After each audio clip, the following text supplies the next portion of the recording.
Desde 1981, há um local onde o teu futuro se constrói com bases sólidas. Um local de aprendizagem. Um centro para formação contínua.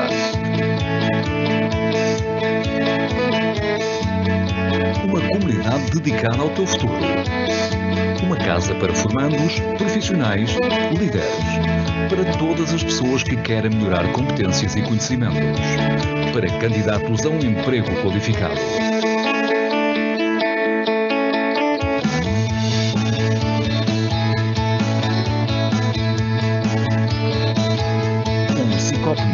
Dinamiza ações para jovens e adultos. Promove a inserção no mercado de trabalho e está atento às reais necessidades de formação das empresas, num setor da construção cada vez mais global.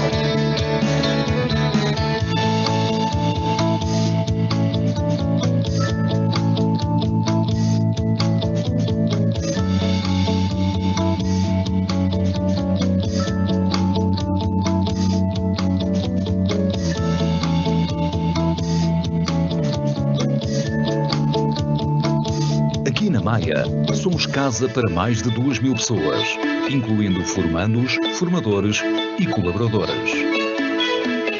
A nossa missão principal é apoiar e valorizar os recursos humanos do setor da construção civil e obras públicas.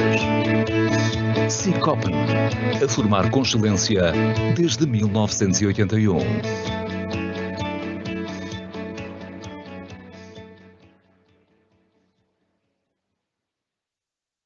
Olá, boa tarde.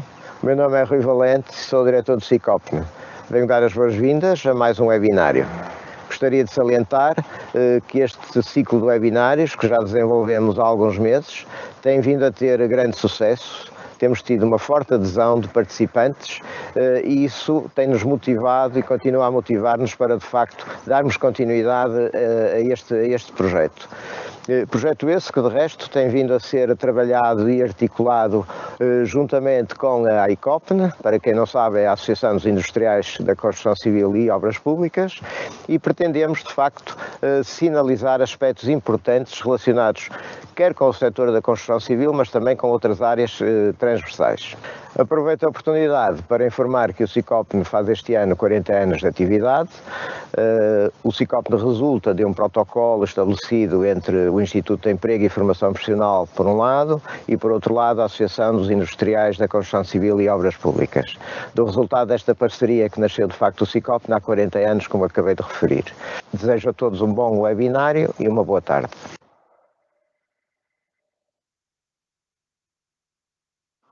Olá, boa tarde. O meu nome é Cátia Lopes, eu sou inspetora de trabalho da Autoridade para as Condições de Trabalho, atualmente colocada no Centro Local do Grande Porto. Bem-vindos ao Quinta às 5 e hoje vamos falar de riscos associados à remoção de amianto.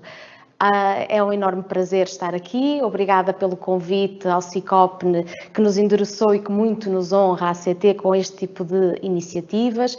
É sempre um prazer falar de riscos e de prevenção da segurança e saúde no trabalho, ainda para mais numa altura em que o tema do dia é a pandemia e o Covid-19 e os riscos que isso trouxe, e o paradigma e a mudança ao mundo social e laboral. Mas hoje vamos falar um bocadinho de amianto.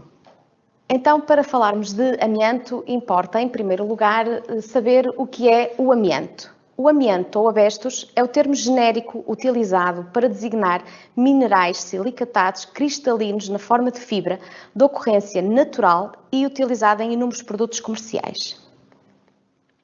As características ímpares das suas fibras foram a chave para o sucesso deste material. São incombustíveis, duráveis, flexíveis e com uma excelente capacidade isolante. O amianto, dadas as suas características e propriedades, nomeadamente elevada resistência mecânica, resistência a altas temperaturas, a produtos químicos, a micro-organismos, ao desgaste e à abrasão, bem como o seu baixo custo, tornou-o apetecível para um variadíssimo leque de indústrias, desde a construção civil, a indústria automóvel, a indústria têxtil, a militar, naval, aeroespacial, etc., e com inúmeras utilizações e aplicações. Distinguem-se 6 tipos de amiantes diferentes: a atinolite, crisótilo, crossidolite, antofilite, amosite e termolite. Os tipos de amianto mais utilizados foram a crossidolite, o amianto azul, a amosite, o amianto castanho, e o crisótilo, o amianto branco mais comum. Estudos defendem que há duas famílias de amiantos, as anfíbolas e as serpentinas. Então, e onde é que nós podemos encontrar o amianto? Pois, podemos encontrar o amianto em todo tipo de edifícios residenciais, industriais, comerciais, construídos ou reconstruídos antes de 2005. Temos aqui um exemplo de um edifício de habitação onde temos o amianto colocado numa série de locais que nem nós, no nosso dia-a-dia, sabemos muitas vezes distinguir. Ora, é subejamente conhecido que o amianto foi utilizado nas telhas de fibrocimento, foi a sua utilização mais comum, mas também foi utilizado em muitos outros produtos devido à sua durabilidade, resistência e baixo custo. De uma forma geral, podemos encontrar amianto nos pavimentos, nas placas de teto falso, nos produtos e materiais de revestimento e enchimento, nas portas corta-fogo, nas paredes divisórias pré-fabricadas, nos tijolos refratários, nas caldeiras, na impermeabilização de coberturas e caleiras, no isolamento de tubagens de água quente, isolamentos de fogões e até de aquecedores domésticos. É inegável que nos anos 80 o amianto foi muito, mas muito mesmo utilizado.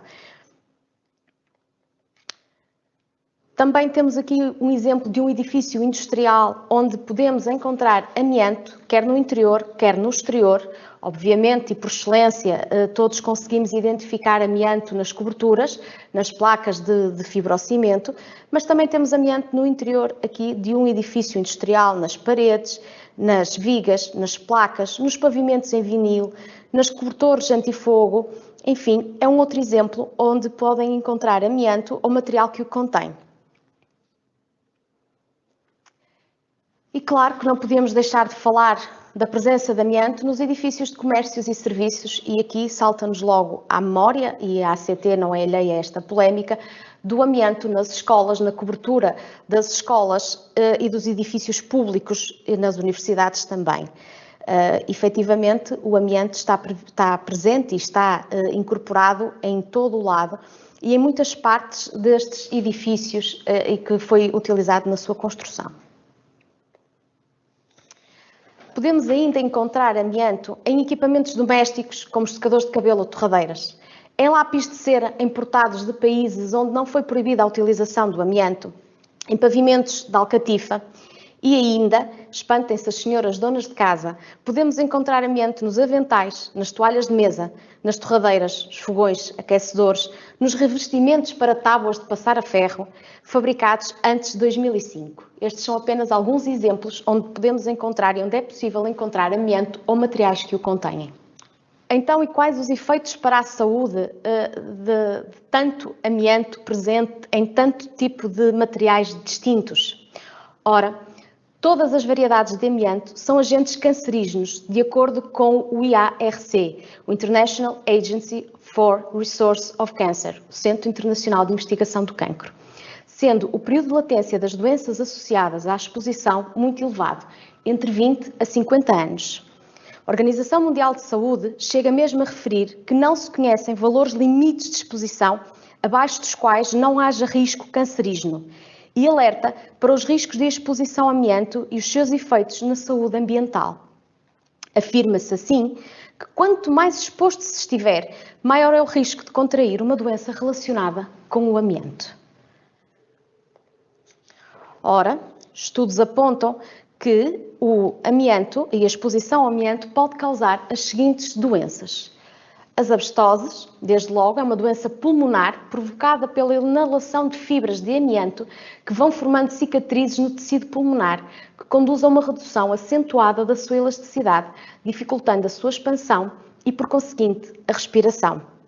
Desta forma, o pulmão reduz progressivamente a sua capacidade de manter níveis adequados de oxigênio no sangue, o que vai originar um quadro de dificuldade respiratória, que pode culminar com a necessidade do paciente ficar dependente da administração de oxigênio. Uma outra doença pode ser provocada pelo amianto é o cancro do pulmão. pode aparecer devido a alterações progressivas nas células pulmonares ou inflamação crónica do pulmão. Apesar de nem todos os mecanismos estarem compreendidos, estudos apontam para uma relação entre a severidade da asbestose e a incidência de cancro do pulmão. Quanto maior for a concentração de fibras de asbesto nos alvéolos, maior a probabilidade desta neoplasia. Uma outra doença, e que é, por sistema, a patologia mais associada ao amianto, é o mesotelioma. É um tipo muito agressivo de cancro que se desenvolve no mesotélio. Uma membrana dupla, lubrificada e lisa, que reveste os órgãos internos do corpo. Existem vários tipos de mesotelioma, que estão relacionados com a sua localização, sendo o mais comum o pleural, localizado na pleura dos pulmões, e o peritoneal, localizado nos órgãos da região abdominal. O mesotelioma é bastante agressivo e, por norma, é descoberto muito mais tarde e já numa fase muito avançada da doença, onde já não há qualquer tipo de cura e é mortal. Uma outra doença associada ainda ao amianto é o espessamento pleural. A exposição crónica ao amianto é uma das causas mais comuns deste tipo de neoplasia. Pode ocorrer em conjunto com a fibrose e derrame pleural. Ora, face aos problemas causados ao nível da saúde, a União Europeia entendeu que o amianto constituía um importante fator de mortalidade relacionado com o trabalho e um dos principais desafios para a saúde pública a nível global. Traçou assim um quadro legislativo com a Diretiva 2003/18/CE, de 27 de março. Esta diretiva foi transposta para a nossa ordem jurídica interna pelo Decreto-Lei nº 266/2007, de 24 de julho, que estabeleceu a proteção sanitária dos trabalhadores contra os riscos de exposição a amianto durante o trabalho. Este é o nosso diploma orientador dentro desta temática do amianto, mas não podemos ignorar que existem outros diplomas igualmente importantes e que, quando falamos de prevenção de riscos associados ao amianto, devemos de tê-los em conta e de os ter presentes na nossa cabeça para conseguirmos fazer uma boa prevenção dos riscos que estão associados ao amianto. Desde logo, o Código do Trabalho é sempre a Bíblia básica para a prevenção e para nos orientar na temática quando falamos de prevenção da saúde laboral. A Lei 102/2009, 10 de setembro, alterada e republicada pela Lei 3/2014, de 28 de janeiro, estabelece o regime jurídico da promoção da segurança e saúde no trabalho.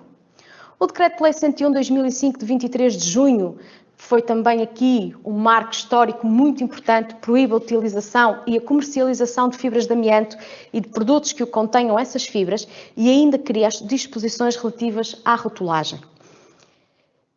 O Decreto-Lei 301/2000, de 18 de novembro, agentes cancerígenos e mutagénicos. A Portaria 40/2014, de 17 de fevereiro, que estabelece normas para a remoção, acondicionamento, transporte e gestão de resíduos contendo amianto. O Decreto-Lei 24/2012, 6 de fevereiro, alterado pelo Decreto-Lei 88/2015, 23 de maio, os agentes químicos. A Lei 2/2011, de 9 de fevereiro, remoção de amianto em edifícios públicos. A Lei 63/2018, 10 de outubro, remoção de amianto em edifícios, instalações e equipamentos de empresas. O Despacho 6.573-A, 2020, 23 de junho, equipamentos escolares para a intervenção de remoção e substituição de amianto. O Decreto Regulamentar nº 6/2001, de 5 de maio, mais o Decreto Regulamentar nº 76/2007, 17 de julho, o Índice Codificado de Doenças Profissionais. O Decreto-Lei 352/2007, 23 de outubro, Tabela Nacional de Incapacidades por Acidentes de Trabalho e Doenças Profissionais, onde lá está previsto o mesotelioma. O Código de Procedimento Administrativo também é aqui importante quando nós falamos, e já vamos ver mais à frente, que temos que cumprir algumas obrigações legais quando falamos em remoção de amianto. E o Código de Procedimento Administrativo também assume aqui um papel fundamental. Ora, desde junho de 2005, que é proibida a colocação no mercado e a utilização de todos os tipos de amianto e de produtos que o contenham. No entanto, a utilização de materiais que contenham amianto e que já estivessem instalados e ou em serviço continuou a ser autorizada até à data da sua destruição ou até ao fim da sua vida útil. Só por curiosidade, Portugal foi o último país da União Europeia a transpor a diretiva que proibiu a comercialização e a colocação no mercado de amianto e de produtos que o contêm. Ora, mas muito se fala de amianto e todos ficam com a ideia de que o amianto é muito perigoso. Basta ouvir falar em amianto e todos acham que temos que ir a correr removê-lo. Não, não é assim. Nem todo o material que contém amianto apresenta o mesmo risco.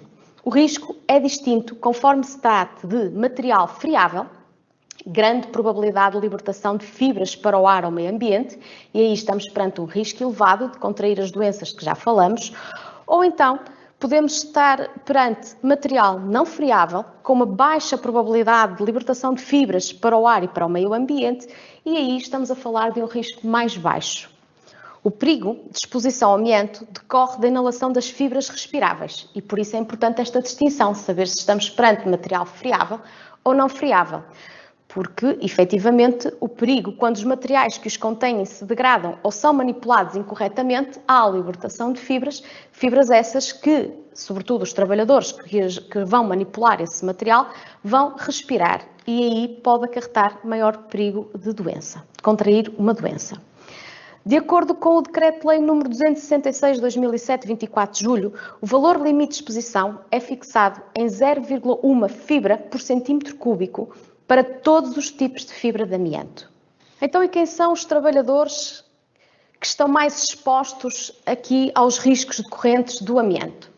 São efetivamente os trabalhadores da construção civil e também os trabalhadores da manutenção e de outras atividades similares que podem estar mais expostos a materiais contendo amianto. Elencamos, claro, e encabeça esta listagem de trabalhadores, que não é exaustiva, os trabalhadores da construção civil, por aquilo que já se foi falando, que o amianto foi muito utilizado na década de 80, mas também os técnicos de ventilação e climatização, os trabalhadores em obras de demolição, carpinteiros e marceneiros, canalizadores, pintores, decoradores, mecânicos, eletricistas, técnicos de instalação de gás, etc. Esta lista não é exaustiva, mas estamos a falar que o amianto está em inúmeros materiais, então todos aqueles que contactam com esses materiais estão sujeitos aos perigos inerentes à sua exposição.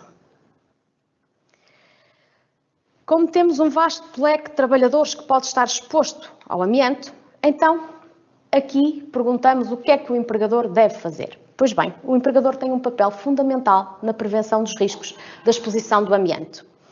E o empregador deve começar por identificar e avaliar o risco de exposição ao amianto dos seus trabalhadores ou de terceiros e adotar as medidas de prevenção adequadas. Quando nós falamos em avaliar os riscos, falamos em que, numa primeira fase, é necessário determinar a natureza, o grau e o tempo de exposição ao amianto ou de materiais que o contenham. Esta é a fase fundamental para iniciarmos um processo de avaliação, para posteriormente decidir as medidas que vamos adotar face às conclusões que chegarmos com esta avaliação de riscos. Em função da avaliação efetuada, o empregador adota as medidas de prevenção que lhe pareçam ser mais adequadas.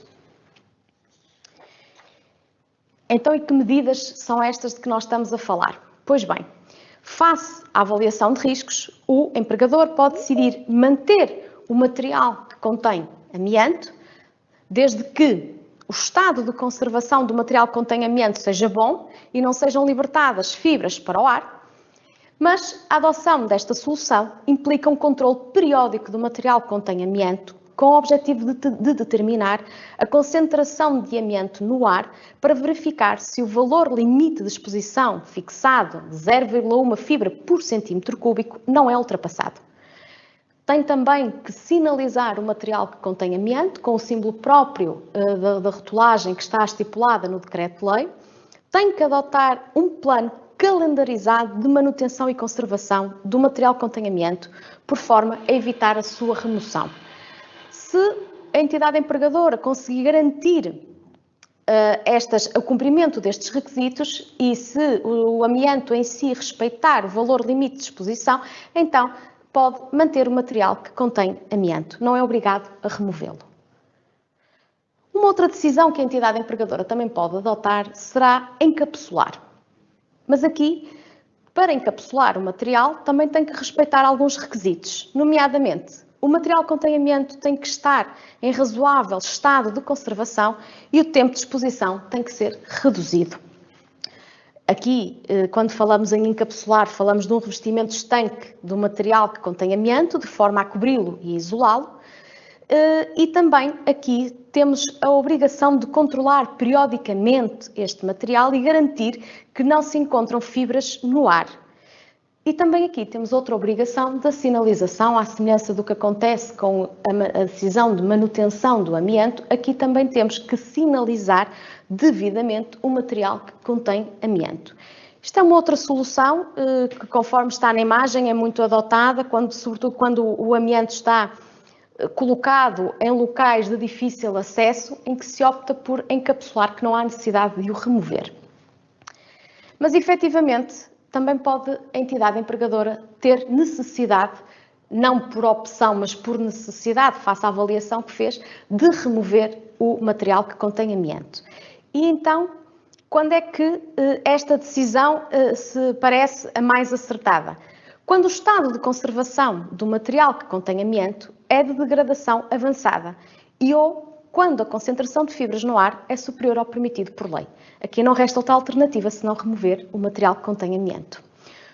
Quando o encapsulamento não é viável, perante esta situação o encapsulamento não é todo viável, ou então quando o material já não desempenha convenientemente as funções para as quais foi concebido, sendo por isso preferível substituí-lo.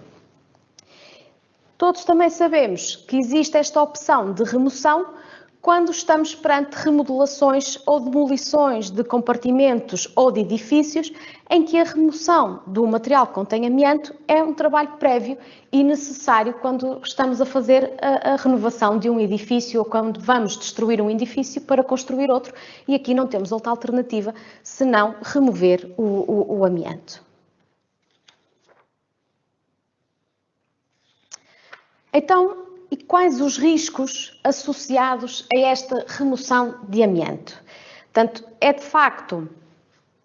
a remoção do amianto é de facto das medidas atrás enunciadas aquela que é mais gravosa e aquela que acarreta mais riscos. O principal risco, conforme já referimos atrás, é a inalação das partículas de fibras. É de facto aquele primeiro risco que nós associamos quando falamos em amianto e quando falamos em remoção de amianto, vem-nos logo à ideia o risco de inalação das partículas, porque todos sabemos, e estudos já o comprovam, as doenças que a longo prazo essa inalação de fibras acarreta para a saúde humana. No entanto, nós, e aqui a ACT, enquanto autoridade para as condições do trabalho, identifica um outro risco, que é talvez tão grave e muito mais imediato do que as doenças, que está associado à remoção de amianto. É o risco de queda em altura. Por norma, quando nós vamos remover amianto, vamos remover placas de fibrocimento, é aquela que é mais associada à remoção de amianto, vamos remover placas de fibrocimento e essas placas estão colocadas na cobertura dos edifícios. E aí o risco de queda em altura é evidente. A maioria dos acidentes de trabalho na remoção de amianto são quedas em altura, que podem ser fatais para o trabalhador. E na maior parte dos casos, infelizmente, são. As quedas em altura constituem a causa mais comum de acidentes de trabalho graves e mortais no setor da construção civil.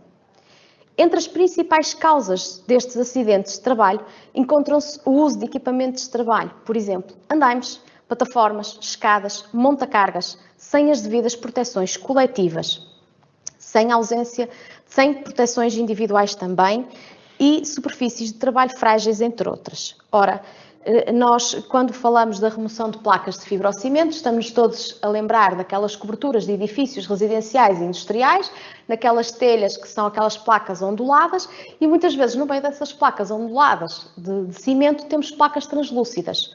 Ora, quer umas, quer outras, pelo desgaste do tempo em que estão expostas, em que estão colocadas, são extremamente frágeis e não aguentam com o peso do trabalhador. Olhamos para essas placas e o trabalhador tem muita tendência de ter uma noção de que tem uma falsa ideia de proteção dessas placas, porque sente-se seguro, não é? Olhamos para essas coberturas e parece que elas não vão desabar, pois estamos completamente enganados. Essas coberturas são frágeis, não aguentam o peso do trabalhador e quebram assim que o trabalhador põe o pé em cima. Ora, se estamos a falar de um trabalhador sem qualquer tipo de proteção, seja coletiva, por exemplo, uma rede de contenção, seja uma proteção individual, um arnês de segurança, uma linha de vida montada com um arnês, não há outra alternativa. O trabalhador cai e essa queda pode ser fatal e infelizmente é. Partilho aqui convosco duas imagens de dois acidentes de trabalho infelizmente mortais. São duas imagens distintas em que o trabalho era semelhante. Estamos a falar de duas coberturas, dois edifícios industriais, em que os trabalhadores estavam em cima dessas coberturas a proceder à remoção das placas e, como se vê num e noutro, não há qualquer tipo de proteção, nem coletiva, nem individual. No primeiro caso, foi a placa translúcida que cedeu, partiu, e o trabalhador caiu de cerca de 18 metros e, como é evidente, não teve sorte, infelizmente, perdeu a vida ali, naquele momento. Do lado direito da imagem, temos um trabalhador que também estava a proceder à remoção, à substituição do telhado. Estamos a falar de um serralheiro, nem sequer era um trabalhador da construção civil, era um serralheiro civil, isto era uma oficina, uma serralharia, em que aproveitaram um dia de sol de junho, penso que a fotografia ainda tem a data, infelizmente, um dia de sol em junho para proceder à remoção desta cobertura.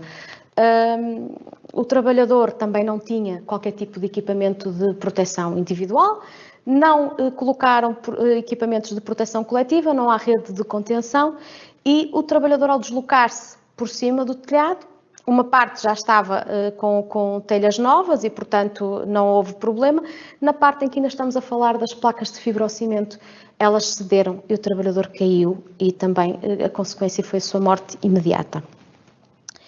E este é, de facto, e é sem dúvida, o maior risco que há na remoção de amianto. E, portanto, quando falamos de amianto, é muito importante falar na inalação das partículas de amianto e nas doenças que elas podem causar a longo prazo. Mas não podemos aqui olvidar que estamos a falar de trabalhos em construção civil, a maior parte deles. E é importante estarmos todos sensibilizados para as medidas de prevenção a adotar neste setor, que, por excelência, infelizmente, continua a ser um dos setores do nosso país onde se registra o maior número de acidentes mortais. Outros riscos associados ainda à remoção de amianto e que são riscos comuns, lá está, mais uma vez, ao setor da construção civil, será a queda de objetos, os riscos associados ao local de trabalho, por exemplo, instalações elétricas de gás, água, ventilação, refrigeração. Quando estamos a remover amianto, se estivermos a remover amianto, por exemplo, de um pavimento de um edifício comercial ou industrial, é normal termos que ter cuidado com as restantes instalações que lá estão nesse pavimento, as de gás, as de água, enfim, as elétricas, porque há o risco de contacto elétrico e, portanto, temos que prever na avaliação que vamos fazer, na avaliação de riscos prévias ao início do nosso trabalho, nós temos que prever estes riscos e temos que analisar muito bem o espaço onde nós vamos trabalhar e onde vamos proceder à remoção deste amianto, para depois evitarmos o contacto com estes cabos e com estas ligações que fazem parte do local de trabalho. Um outro risco associado também à remoção de amianto é o risco da utilização de máquinas e equipamentos de trabalho, e aqui é fundamental e não podemos ignorar as disposições legais do Decreto-Lei 50 de 2005, relativamente a máquinas, e a própria Diretiva Máquinas também. Não podemos aqui ignorar essas orientações que temos também que cumprir se formos utilizar máquinas no local de trabalho. E ainda temos um outro risco que se colocou muito nas escolas quando se procedeu à remoção dos amiantos, coloca-se nas escolas, nos infantários, nas universidades, que é o risco associado aos condicionalismos do local de trabalho. Muitas vezes estamos a remover amianto em locais onde decorrem outras atividades em simultâneo e então é necessário, aqui assume especial importância, nós delimitarmos as vias de circulação e termos em atenção que vamos ter que portanto, estabelecer barreiras onde vai ocorrer o trabalho e onde decorrem os outros trabalhos habituais, tradicionais daquele espaço. E aí é uma dificuldade acrescida, é um condicionalismo grande que existe na remoção do amianto quando falamos de edifícios públicos. Claro, e por fim, falando em riscos não podíamos deixar também de fazer referência à inalação das fibras de amianto. Se as fibras de amianto estiverem apenas fracamente ligadas no produto ou no material, o risco de libertação de fibras é maior devido à friabilidade ou ao estado de conservação desse produto material. Se, pelo contrário, as fibras estiverem fortemente ligadas num material não friável, a probabilidade dessas fibras se libertarem será menor, sendo consequentemente menor o risco de exposição. Claro, aqui é sempre o risco que está inerente ao amianto, a inalação das partículas de amianto, com depois as doenças respiratórias que lhe estão associadas. E então, perante os riscos que nós aqui enunciamos, quais são as medidas de prevenção que podemos adotar para minimizar esses efeitos nefastos para a vida e para a saúde dos trabalhadores? Desde logo, a redução ao mínimo possível do número de trabalhadores expostos ou suscetíveis de estarem expostos a poeiras de amianto ou de materiais que o contenham. Esta é, de facto, aquela primeira medida base. Quando nós fazemos trabalhos de amianto, temos que equacionar muito bem quantos trabalhadores nós precisamos ter no local de trabalho e diminuir ao mínimo o número de trabalhadores possível para conseguirmos para otimizar o trabalho e de forma também a expor o menos possível os trabalhadores a estes riscos. Temos também que optar por processos de trabalho que não produzam poeiras de amianto ou, se isso não for possível, que evitem a libertação de poeiras de amianto na atmosfera, nomeadamente por confinamento, exaustão localizada ou via úmida e ainda pela utilização de equipamentos de trabalho manuais nas operações de corte ou perfuração do material contendo amianto. Portanto, aqui também temos outras soluções possíveis de processos de trabalho que visam, no fundo, diminuir a libertação de poeiras de amianto. Limpeza e manutenção regulares e eficazes das instalações e dos equipamentos destinados ao tratamento do amianto. Esta também é daquelas medidas que é uma medida essencial para nós garantirmos o mínimo de exposição possível às fibras de amianto. Transporte e armazenagem do amianto dos materiais que libertem poeiras de amianto ou que contenham amianto em embalagens duplas, fechadas, apropriadas e sinalizadas. Aqui muitas destas medidas também decorrem de próprias obrigações legais que nós temos. Utilização de equipamentos de proteção individual das vias respiratórias e outros equipamentos de proteção individual obrigatórios, como vestuário de trabalho ou de proteção impermeável às poeiras de amianto. Aqui também é uma obrigação legal e a própria proteção individual do trabalhador tem que usar máscaras próprias e fatos que podem ser, que têm que ser adequados para o risco das poeiras, risco à exposição das poeiras de amianto. Assegurar regularmente a formação específica adequada de forma a permitir a aquisição dos conhecimentos e competências necessárias em matéria de prevenção e de segurança, e esta é uma medida transversal a todo e qualquer risco. A formação é essencial, não é só por ser uma obrigação legal do empregador dar formação aos trabalhadores, mas porque efetivamente está provado que um trabalhador com formação adequada corre menos riscos porque tem conhecimento desses mesmos riscos. Os trabalhadores sabem os riscos que correm quando executam as tarefas. Todo e qualquer trabalhador sabe e tem consciência disso, que quando está em cima de uma cobertura a 18, a 10, a 12 metros de altura, que há o risco de queda em altura. Achamos sempre que não nos acontece a nós, achamos sempre que estamos protegidos por alguma entidade superior ou alguma crença divina, mas a formação aqui assume um papel essencial e aqui os técnicos de segurança têm um papel preponderante nesta formação e nesta sensibilização dos trabalhadores para os riscos que correm, fazendo-os ver que não acontece só aos outros. Assegurar informação adequada sobre os riscos para a saúde resultantes de exposição a poeiras de amianto ou de materiais que contêm amianto. É importante os trabalhadores saberem quais são os riscos que correm para a sua saúde, saberem quais as doenças que podem contrair a longo prazo, até para estarem alerta de algum sintoma que lhes possa aparecer. E isto é fundamental porque quanto mais cedo for diagnosticada uma doença, mais fácil é o seu tratamento e maior a hipótese de cura. A vigilância da saúde, através da realização de exames de saúde específicos para este tipo de situações. Isto aqui também é uma obrigação legal, que a saúde dos trabalhadores, há exames específicos que têm que ser realizados para a prevenção do amianto.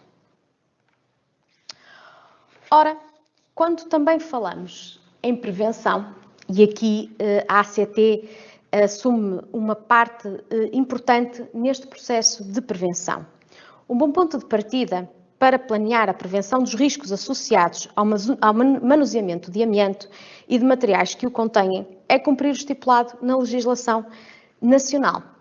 Com efeito, o Decreto-Lei 266/2007, de 24 de julho, estabelece que as atividades no exercício das quais os trabalhadores estão ou podem estar expostos a poeiras de amianto ou de materiais que o contenham são objeto de notificação obrigatória à ACT. No prazo de 30 dias antes, até 30 dias antes do início dos trabalhos. Portanto, aqui a ACT é a entidade responsável e que é chamada aqui à colação para estar presente e para acompanhar estes trabalhos. Temos aqui o exemplo da nossa notificação, que a entidade empregadora pode fazer download na página da ACT. É a notificação tipo, notificação de atividades com exposição ao amianto, em que a entidade empregadora tem que assinalar um conjunto de informações que são aí solicitadas. Ora, então, e o que é que esta notificação tem que ter? Esta notificação tem que identificar o local de trabalho onde se vai desenvolver a atividade, o tipo e a quantidade de amianto utilizado ou manipulado, tem que identificar a atividade e os processos que vão ser aplicados, o número de trabalhadores envolvidos, a data do início dos trabalhos e sua duração, as medidas preventivas a aplicar para limitar a exposição dos trabalhadores às poeiras de amianto ou de materiais que contenham e identificar a empresa responsável pelas atividades, no caso de ser contratada para o efeito. Muitas das vezes o amianto surge no decurso de uma obra, de uma construção, de uma remodelação de um estaleiro de construção civil. A entidade executante que está a proceder àqueles trabalhos não tem competência, não tem as qualificações legalmente exigidas para remover esse amianto e decide subcontratar uma empresa. E então aqui tem que, perante a ACT, nesta notificação que vai fazer, tem que nos identificar quem é que é a empresa que vai fazer, que é responsável por estas atividades e que vai fazer esta remoção deste amianto. Remoção ou este manuseamento deste amianto. A notificação é renovada sempre que haja modificação das condições de trabalho que implica aumento significativo da referida exposição. Os trabalhadores, bem como os seus representantes para a segurança, higiene e saúde no trabalho, têm acesso aos documentos respeitantes às notificações e a ACT mantém um registro atualizado destas notificações também. Portanto, são algumas obrigações legais que estão previstas no Decreto-Lei 266. Ora, se as atividades que os trabalhadores estão expostos implicarem remoção ou demolição, para além da notificação que referi, é também necessário apresentar junto da ACT uma autorização, um pedido, portanto, um requerimento de autorização prévia para a remoção. Estabelece então também o Decreto-Lei 276 no seu número 4, no seu artigo 11, número 4, que a realização de atividades de remoção ou demolição de amianto ou de materiais que o contenham estão dependentes da autorização prévia da ACT. Em que é que consiste então esta autorização? Esta autorização é, no fundo, a aprovação do plano de trabalhos e o reconhecimento de competências da empresa que os pretende executar.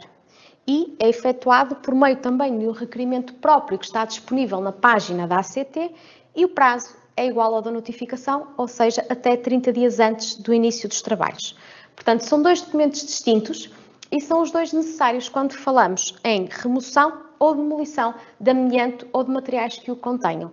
Portanto, e são os dois obrigatórios. Há muitas empresas que pensam que basta apresentar um documento quando querem remover. Não, são os dois documentos que têm que apresentar. A notificação e o requerimento de autorização. Também está aqui na nossa página disponível para download o requerimento para autorização de trabalhos de remoção e ou demolição de amianto ou de materiais que o contenham e qualquer entidade que vá proceder a essa remoção pode fazer precisamente o download desse documento e depois nos remeter já contém todas as informações que a ACT necessita. Há uma exceção a esta situação que está contida no artigo 23 do Decreto-Lei 266 de 2007, que se tratar de exposição esporádica, descontinuada, de fraca intensidade, se forem asseguradas todas as medidas de avaliação e controle de riscos, se demonstrar claramente que os valores limites de exposição não vão ser excedidos, se tratar de materiais não friáveis, se estiver assegurada a vigilância e o controle da qualidade do ar, se falarmos em atividades de manutenção descontinuadas ou de remoção sem deterioração de materiais não degradados, encapsulamento e revestimento de material contendo amianto em bom estado de conservação, e estes requisitos são todos cumulativos, se tratar de uma situação destas, então não é necessário nem a notificação nem o requerimento de autorização. Mas estes requisitos são cumulativos. Volto a referir que estes requisitos são cumulativos do artigo 23. O que é isto de uma exposição esporádica? É uma exposição ocasional, pontual, não habitual, que decorre de maneira isolada, muito pouco frequente, sendo previsível que não se vai voltar a repetir, ou seja, não aconteceu anteriormente e não se vai repetir no futuro. É uma exposição de fraca intensidade, portanto estamos a falar de um material que contém amianto que tem necessariamente que estar em bom estado de conservação e estamos a falar de uma intervenção não agressiva.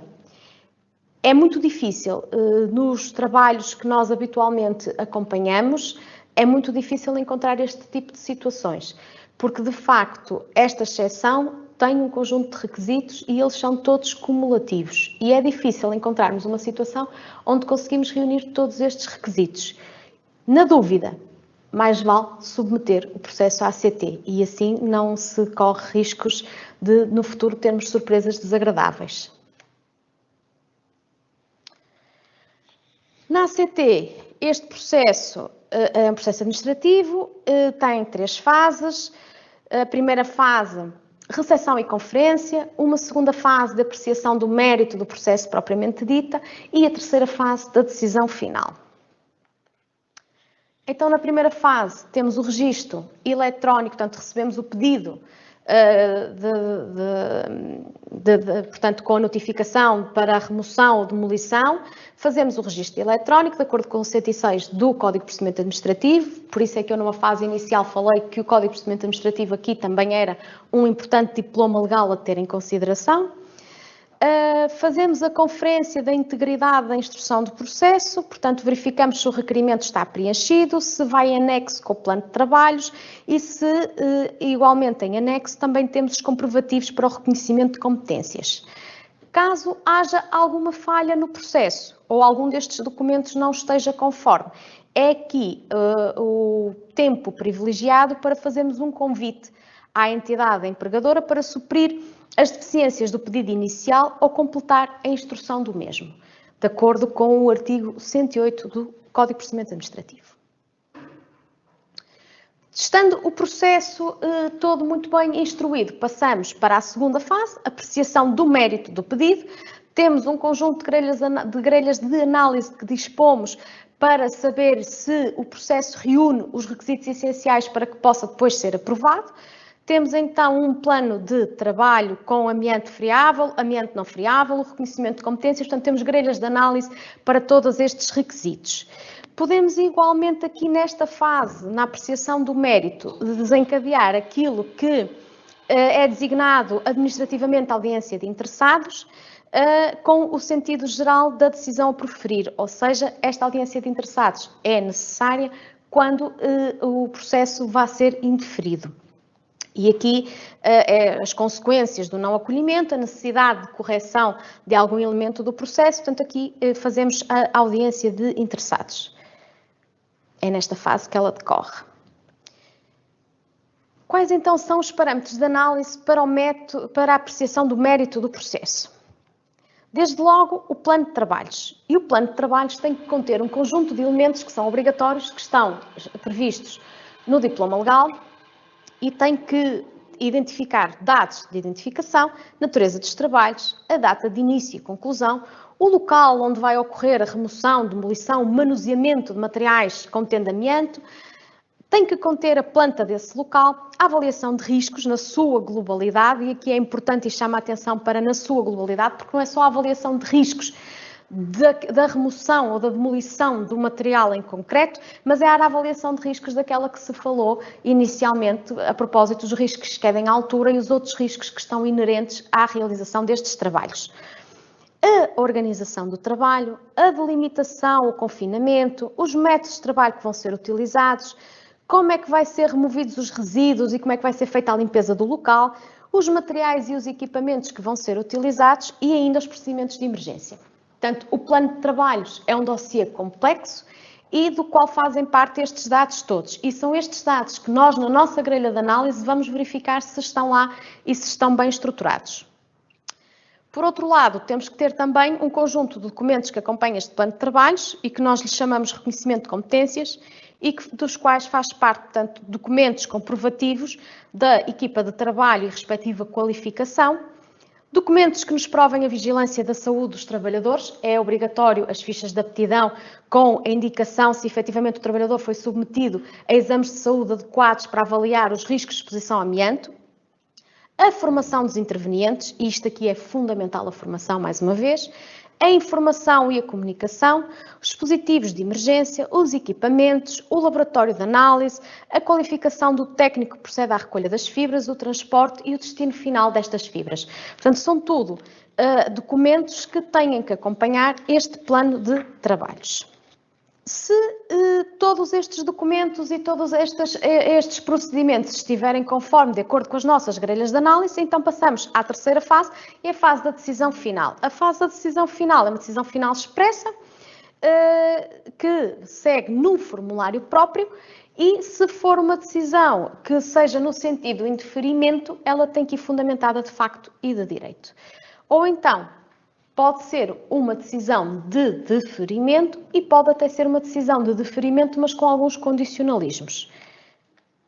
Partilho aqui então o requerimento, o formulário de autorização de trabalhos, que é este que aqui está, e em baixo pode-se ver em observações que lá está o condicionada ao cumprimento dos dispositivos legais. Por norma, a nossa autorização é sempre condicionada ao cumprimento dos dispositivos legais e ao cumprimento daquilo que está estabelecido e que é o compromisso do empregador de cumprir com o plano de trabalhos. Após uma fase mais burocrática, segue-se então uma fase mais prática, que muitas vezes implica a visita inspectiva ao local onde ocorrem os trabalhos de remoção ou de demolição. Então, e o que esperar que a ACT no terreno vá fazer relativamente a estas situações? Pois bem, desde logo, os inspectores de trabalho, quando se deslocam a este tipo de visitas inspectivas, vão verificar se estão fixados e disponível para consulta os documentos obrigatórios. Autorização de trabalhos, plano de trabalhos, a comunicação prévia de abertura de estaleiro, se estivermos a falar de um estaleiro de construção civil, o plano de segurança e saúde no trabalho, lá está, se estivermos a falar de um estaleiro de construção civil, e é um documento que pode ser obrigatório, ou as fichas de procedimentos de segurança e o plano de emergência. Estes são aqueles documentos essenciais e que têm que lá estar disponíveis para consulta, não só para consulta dos inspectores de trabalho, mas para consulta dos próprios trabalhadores, em caso de dúvidas que possam surgir.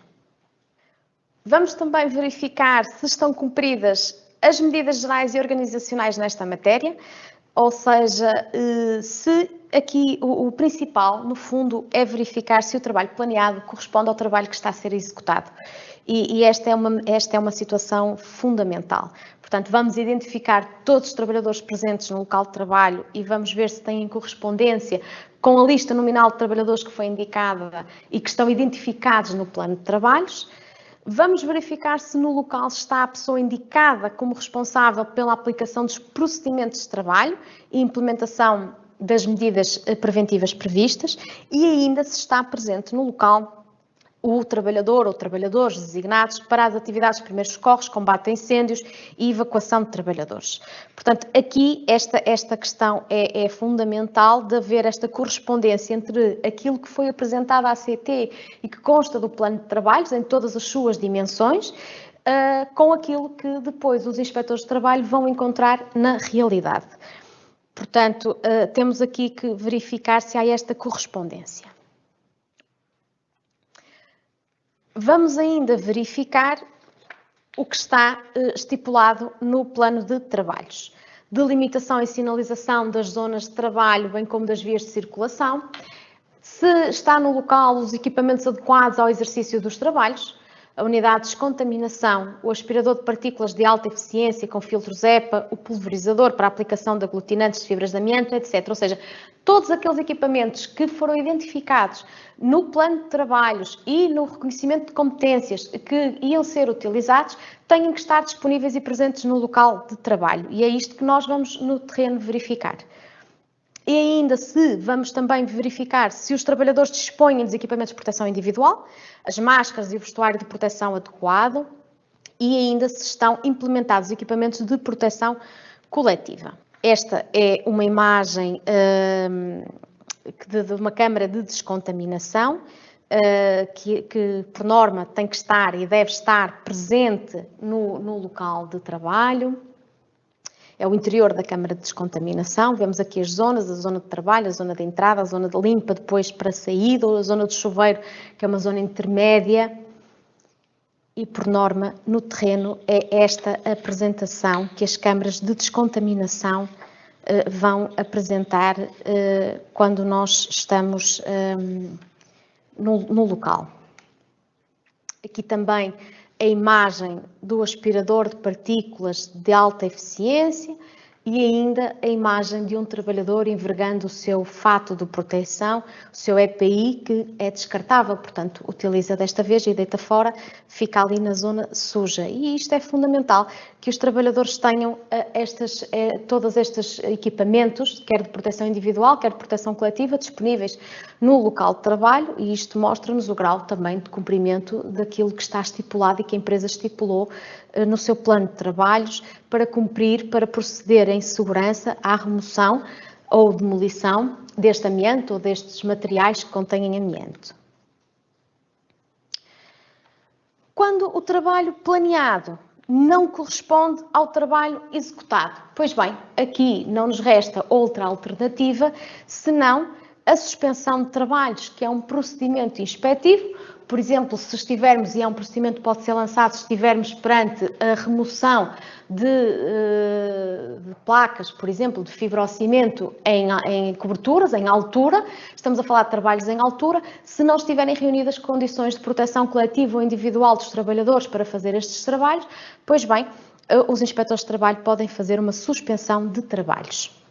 De igual forma, podemos também fazer a revogação da autorização, porque se estamos a falar de materiais que contêm amianto ou estamos a falar de trabalhos que foram precedidos de uma autorização da ACT, há um plano de trabalhos, há todo preenchimento daqueles documentos iniciais que eu falei, da notificação e do requerimento a pedir autorização para efetuarmos esses trabalhos e, como a ACT autorizou esses trabalhos, ora, se constatar que os pressupostos dessa autorização, que é a conformidade dos documentos que foram apresentados, não estiver a ser cumprido, então a ACT pode revogar a sua autorização, porque há uma alteração dos pressupostos de atribuição de autorização. E aqui é a entidade que está a fazer o trabalho, depois terá que submeter novo pedido para colmatar as falhas que foram identificadas no local. A suspensão de trabalhos enquanto procedimento inspectivo, todos sabemos, implica depois, claro, um plano de trabalhos para depois ser autorizada a retoma de trabalhos e, por norma, também tem associado uma contornação muito grave, porque a suspensão de trabalhos é um procedimento inspectivo, é talvez aquele que é o mais gravoso dos procedimentos inspectivos que nós temos no nosso estatuto e que é utilizado em casos de situações em que há um risco grave e iminente para a vida ou para a saúde dos trabalhadores. Claro, e depois com as necessárias consequências legais que daí decorrem. Por fim, na 95ª reunião da Conferência Internacional de Trabalho, em 2006, a OIT reafirmou que 100.000 mortes ao ano são causadas pelo amianto em todo o mundo, que a eliminação no futuro do uso de todas as formas de amianto e a identificação dos procedimentos de gestão adequados para a eliminação do amianto já existente constituem os meios mais eficazes para proteger os trabalhadores expostos a este material e prevenir as enfermidades e mortes que ele pode causar. Ora, tão atual em 2006 como hoje, o amianto existe e é perigoso, todos sabemos disso, e por isso temos que unir esforços e, em conjunto, continuar o nosso caminho para prevenir os acidentes de trabalho e as doenças profissionais que lhes estão associadas e, desta forma, contribuir ativamente para a promoção da melhoria das condições de trabalho. Esperemos que daqui a 20 anos que o amianto seja um tema já em desuso, esquecido, e que não tenhamos já que falar ainda em doenças associadas à sua exposição ou doenças e acidentes que podem decorrer da sua remoção. Muito obrigada pela atenção, espero que esta comunicação tenha sido útil e mais uma vez muito obrigada ao SICOPME por nos acolher aqui de uma forma sempre tão calorosa e por nos pôr a pensar e a partilhar, que é sempre tão bom para a ACT este tipo de iniciativas, de pensar e planear a prevenção e a segurança e saúde no trabalho, esta temática sempre que nos é tão cara a nós, a Autoridade para as Condições de Trabalho. Muito obrigada.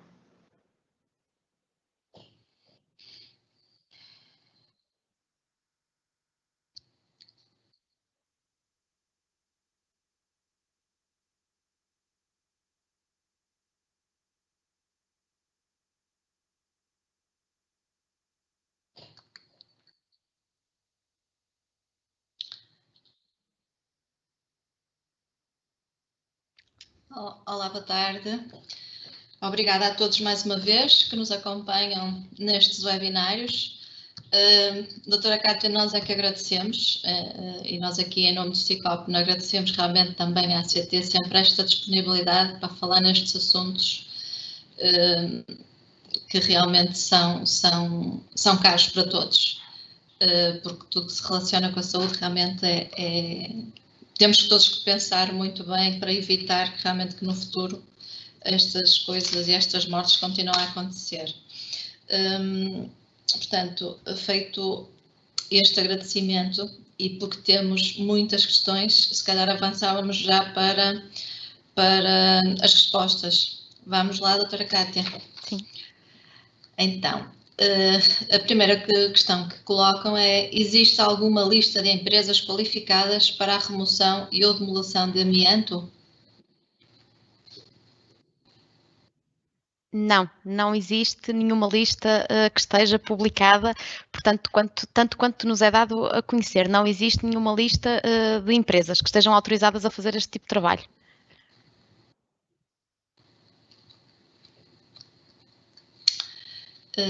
O Matos pergunta: para onde são levados os materiais removidos com o amianto? O material com amianto pode ser depositado em aterros? Sim, o material que contém amianto pode ser depositado em aterros, mas têm que ser aterros autorizados a conter o amianto. Neste momento só há 3 a nível nacional. E esse destino final do amianto também tem que ser, também quando fazem o pedido à ACT de autorização para a remoção de telhas, de fibrocimento ou de materiais que contêm o amianto, têm que nos indicar o destino final desse material. E, portanto, neste momento, a nível nacional, creio que só há 3 aterros autorizados. Esta questão aqui, então, que perguntam se um privado com um pequeno telheiro de 9 metros quadrados tem de efetuar todos estes procedimentos ou existe alguma exceção?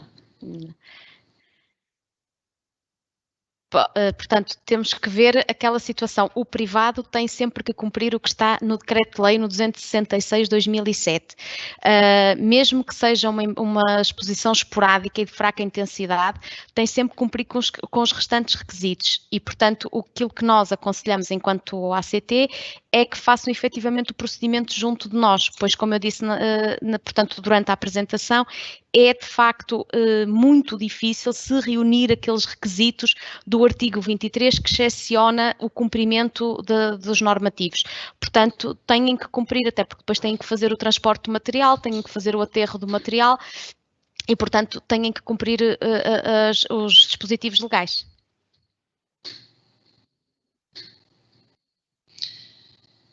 No caso de existir algum elemento contendo amianto numa obra, como podemos saber se o material pode ser removido sem necessidade de autorização?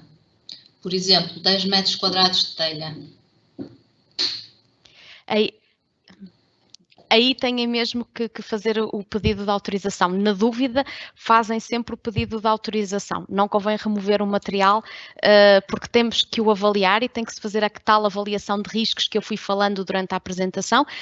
Temos que fazer uma avaliação de riscos antes de mexer no material para saber, nomeadamente, o estado de conservação do material. E tem que haver esse tipo de cuidado, portanto, saber se é um material, em que estado como é que ele está, em que estado de conservação, se há o perigo dele libertar as fibras para o ar durante o seu manuseamento e, portanto, não podemos fazer esse tipo de análise sem cumprir o que está previsto na legislação. Portanto, temos sempre que cumprir com os formalismos legais que a legislação impõe. Quais são os exames complementares de diagnóstico que devem ser realizados na consulta de medicina do trabalho para a aptidão do trabalhador que vai realizar trabalhos de remoção do amianto? São os exames, portanto, que estão previstos no artigo 19 do Decreto-Lei 266/2007, nomeadamente a espirometria e a curva de débito-volume. Portanto, eu não sou médica, mas deduzo que sejam exames respiratórios específicos para despistagem de problemas relacionados com os pulmões e com a respiração, que são os maiores problemas ligados às fibras de amianto e à respiração das fibras de amianto.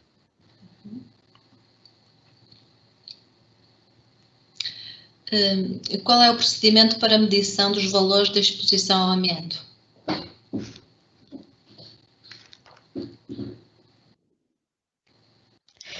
Esses também são os procedimentos que estão no artigo 8º, portanto, são procedimentos próprios que a entidade que os vai fazer tem que depois saber analisar e saber enquadrar de acordo com aquilo que está previsto em legislação específica e, portanto, têm que cumprir aquilo que diz o artigo 8º e os outros do Decreto-Lei 266.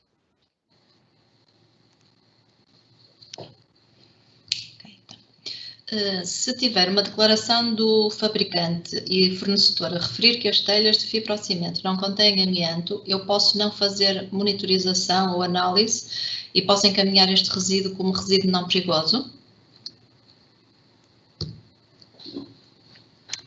Eu duvido muito que consiga essa declaração, porque se estamos a falar de telhas de fibrocimento, elas tinham necessariamente que ter amianto. Todas as telhas de fibrocimento na sua composição tinham amianto. Claro que se tiver uma declaração que lhe garanta 100% que não tem amianto, então não temos que aplicar os requisitos previstos no Decreto-Lei 266. Mas tem que ter mesmo a certeza de que tem essa declaração, o que eu acho muito difícil.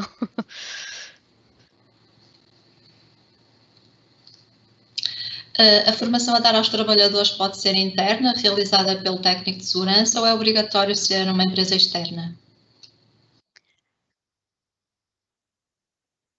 Pode ser interna. Aqui a questão que se coloca é relativamente a serviços internos, eles também têm que estar autorizados pela ACT e têm que cumprir os requisitos. Portanto, tem que ser a autorização de prestação de serviços, quer para a construção civil, quer depois para os agentes cancerígenos. Portanto, tem que ter isso em atenção.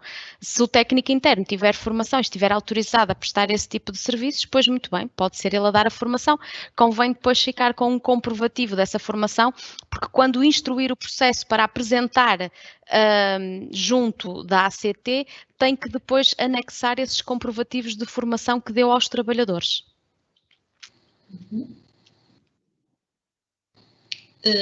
Como distinguir se o amianto está muito ou pouco degradado relativamente a condições de trabalho de remoção?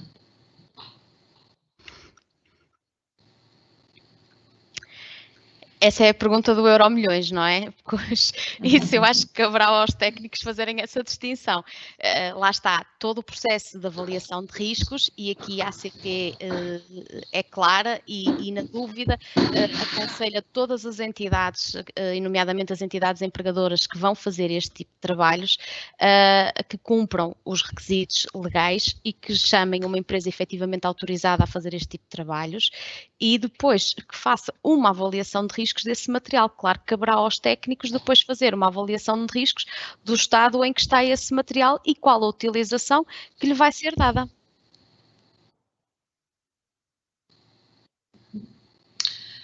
A Célia Xavier pergunta se os técnicos que fazem a remoção de amianto devem ter uma formação adicional e, se sim, essa formação é dada pela ACT? Creio que quando me fala em técnicos que fazem a remoção de amianto, fala-me dos trabalhadores. Pois bem, os trabalhadores têm que ter uma formação específica, formação e informação específica, de acordo com o que está artigo 16, 17 e 18 do Decreto-Lei 266. E sim, tem que ser uma formação específica, o trabalhador tem que saber aos riscos a que está expostos, as doenças que daí advêm, e tem que saber as propriedades do amianto, o tipo de amianto, os procedimentos de emergência, a eliminação dos requisitos, enfim, o trabalhador tem que ter conhecimento de todas estas questões que estão elencadas na legislação. Agora, quem dá essa formação terá que ser, lá está, os serviços que estarão acreditados. Se estivermos a falar de prestação de serviços internos, terá que ser os serviços autorizados para esse fim. Se for uma empresa de serviços externos, também tem que ser autorizada para esse fim, que tenha essas competências. Mas a ACT não dá esse tipo de formação. Eu creio que já me pareceu que se calhar a pergunta ia nesse sentido. Não, a ACT não dá essa formação.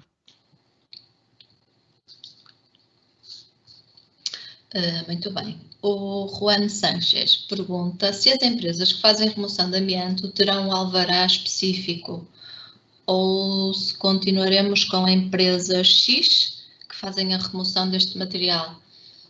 Empresa X, eu creio que ele quer dizer uma empresa qualquer que faz esta remoção. Sim, se calhar com a empresa X quer dizer uma empresa qualquer. Eu penso que sim. Não têm que ter um alvará, não há uma especificidade para a retirada de amianto. Mas têm que estar, lá está, autorizadas e, mais uma vez, eu insisto, têm que cumprir com aquilo que é os dispositivos do 266.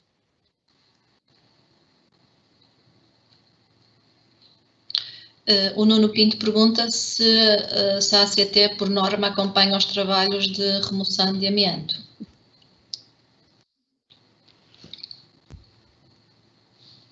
Sim, a ACT tenta sempre acompanhar a remoção dos trabalhos de amianto, sempre que tal é possível e que possa ser também, tem que se fazer aqui uma adequabilidade com as restantes atividades que a ACT tem a seu cargo. Claro que isto difere muito de serviço desconcentrado para serviço desconcentrado. Como sabem, a ACT está organizada em 32 serviços desconcentrados, cada um com uma área de jurisdição específica, e com um número de inspectores que lhe estão adstritos também diferentes de zona do país para zona do país. E portanto, sempre que é possível, tentamos acompanhar. Não lhe posso garantir que acompanhemos todos. Nós no Porto somos cerca de 40 inspectores, com uma área de jurisdição muito grande e com centenas de pedidos de remoção de amianto que não conseguimos acompanhar todos, mas fazemos um esforço para acompanhar o máximo possível.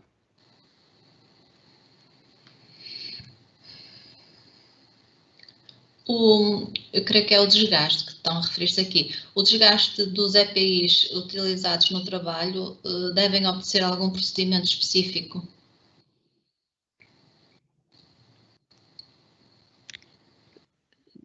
Portanto, o desgaste dos EPIs, é assim, o desgaste dos EPIs tem que ser substituídos. Aliás, há EPIs como o fato descartável que é só usado uma vez e depois tem que ser destruído.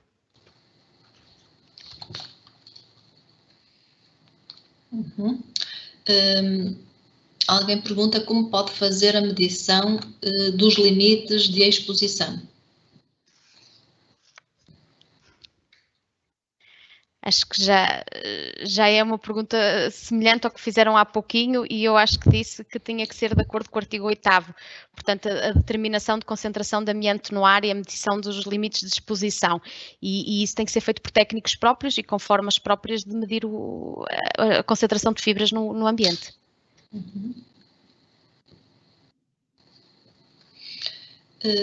E é possível saber qual o tipo ou os tipos de amianto presente nos materiais?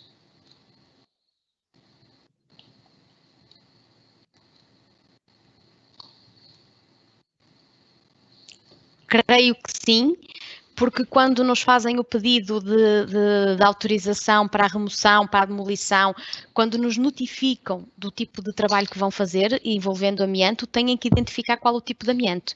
Ele até pelas cores, se lembrarem no início da apresentação, eu referi os tipos mais comuns e eles têm cores diferentes. Portanto, é possível fazer essa distinção. Só uma chega da pergunta de há pouquinho, que eu estou aqui a olhar para o artigo 8º, como é que se faz a medição, e aqui de facto é referido logo no número 4 do artigo 8º, que pode ser feita, portanto, a colheita da amostra deve ser realizada por pessoal com a qualificação adequada, por período cuja duração seja de modo que por cada medição ou cálculo ponderado no tempo seja possível determinar uma exposição representativa relativamente a um período de referência de 8 horas.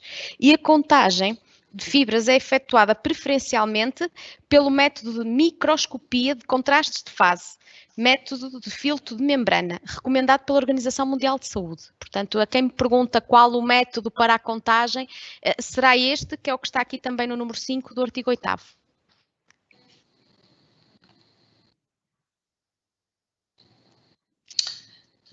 Ora então, o que deve fazer um particular que tem telhas, possivelmente com amianto, na cobertura de capoeira que possui em sua casa?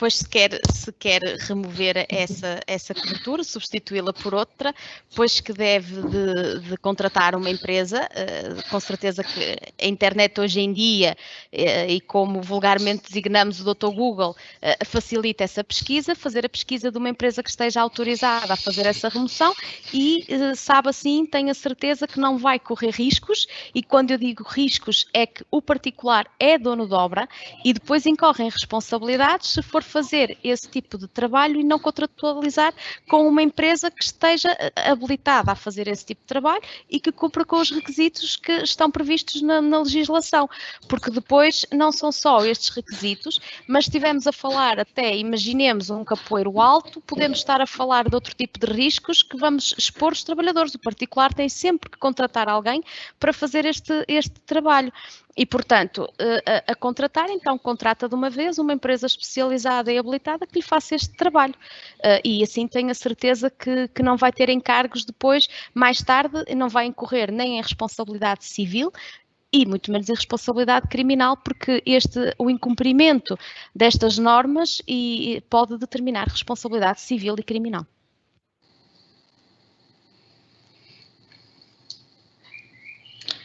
É uma área que realmente não dá para brincar muito, esta. Então, qual a distância à zona de remoção de amianto, o perímetro de segurança, a partir do qual é possível realizar outros trabalhos?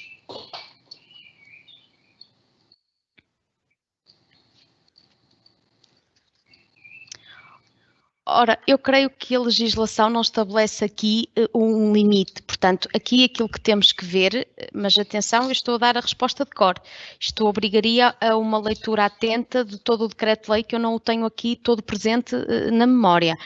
No entanto, se o decreto-lei, se o decreto-lei não estabelecer este limite de afastamento possível, não estabelece aqui uma área, não delimita aqui uma área, isso caberá na avaliação de riscos. Quando fizerem o plano de trabalhos, conforme eu disse na apresentação, tem que o plano de trabalhos ter anexo uma avaliação de riscos global, na sua globalidade. Então, o técnico de segurança que fizer essa avaliação de riscos tem que ter em conta a envolvência onde está, portanto, aquilo que ele tem presente, o meio de trabalho e delimitar essa zona de circulação. E ele é que vai estabelecer qual é o limite dentro do qual ele acha que podem as pessoas, ou a partir do qual se possa circular em segurança. Mas isso tem que estar previsto na avaliação de riscos.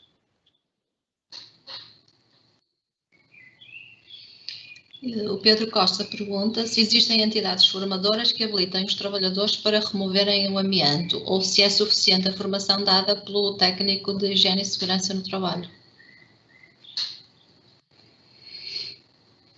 lá está, mais uma vez, se o técnico de higiene e segurança se fizer parte dos corpos de uma empresa que esteja habilitada para este tipo de trabalhos, se for uma empresa prestadora de serviço e tem autorização da ACT nas suas várias alíneas, tem logo que ter na linha A e na linha, acho que é G, creio eu, que é dos agentes cancerígenos. Se estivermos a falar de uma empresa com esse tipo de autorizações, então pode ser o técnico de segurança. Se não, tem que contratualizar uma empresa que esteja, uma entidade formadora que esteja acreditada para dar estes tipos de formação.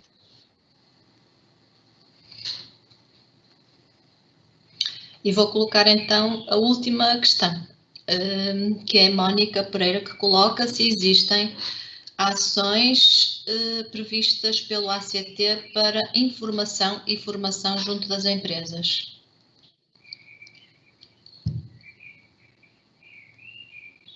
Relativamente ao amianto, acho que não há agora nenhuma ação de formação ou de informação a decorrer. Todas as nossas ações estão disponíveis na nossa página da ACT, em www.act.gov.pt, que podem consultar e verificar quais são as ações a decorrer. As informações são mais webinários neste momento, atendendo à situação da pandemia.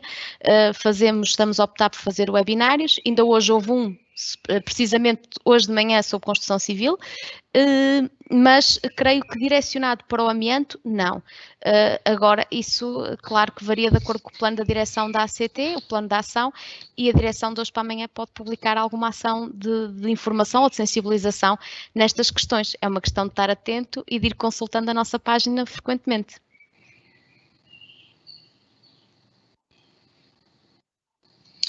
Certo. Então, terminadas as questões, eu creio que ficou tudo respondido, que não vamos ter que fazer nenhum envio posterior a estas respostas.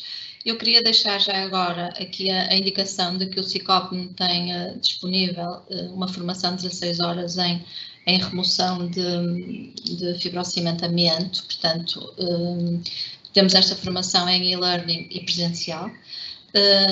E temos também, em parceria agora com a ECOP, numa formação que vai começar na próxima semana, também sobre este tema. Portanto, e como sabem, o SICOPN é uma entidade que está reconhecida pela ACT para dar formação nesta área da segurança. Portanto, tem aqui também no nosso site, em sicopn.pt, tem informação sobre estas formações. E podemos, nesta área, realmente resolver e ajudar as empresas e os trabalhadores que estão aqui neste webinário. Eu vou então despedir-me, agradecer mais uma vez à doutora Cátia Lopes, na pessoa da ACT, neste esclarecimento sobre este tema. E dizer que os nossos webinários continuam, o nosso Quinta às 5 continua no próximo dia 29 com as Smart Cities, é o próximo tema.